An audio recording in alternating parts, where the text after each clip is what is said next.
அஸ்ஸலாமு அலைக்கும். இஃப்ராஸோட annual day முடிஞ்ச ஒரு 2 டேஸ் கழித்து பார்த்திங்கன்னா காயல்பட்டினம் கிளம்பலான்னு சொல்லிட்டு முடிவெடுத்து கிளம்பிட்டோம். ஏன்னா பெரியப்பா வந்து ஊருக்கு போகிறேன்னு சொல்லியிருந்தாங்க.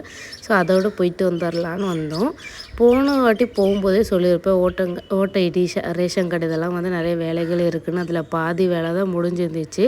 மிச்ச வேலைலாம் வந்து அடுத்த வாட்டி வந்தால் பார்த்துக்கலான்னு சொல்லிட்டு வந்துட்டோம். சரி இந்த வாட்டி லீவ் தானே, ஸோ இந்த லீவில் போயிட்டு வந்து எல்லா வேலையும் முடிச்சிடலான்னு சொல்லிட்டு தான் கிளம்பணும். அதுக்கே இந்த வீடியோ போடுறேன்னு பார்த்தீங்கன்னா, இனிமேல் நெக்ஸ்ட்டு பார்த்தீங்கன்னா காயல்பட்டினத்தில் சிஸ்டர்ஸோடு போனது காயல்பட்டினம் விலாகாக தான் இருக்கும். சடனாக கேரளாலேருந்து காயல்பட்டினம் விலாக் போடுறாளேன்னு சொல்லிட்டு கன்ஃபியூஸ் ஆகிடக்கூடாது இல்லையா? ஸோ அதுக்கு வேண்டி தான் முன்னாடியே உங்களுக்கு வந்து இந்த வீடியோவை வந்து நான் போட்டுக்கிறேன். இனிமேல் வந்து சிஸ்டரோடு போனது காயல்பட்டினத்தில் என்ன நடந்துச்சு அப்படிங்கிற விலாக் தான் வந்து இனிமேல் நெக்ஸ்ட்டு வரும். மிஸ் பண்ணாமல் பாருங்கள்.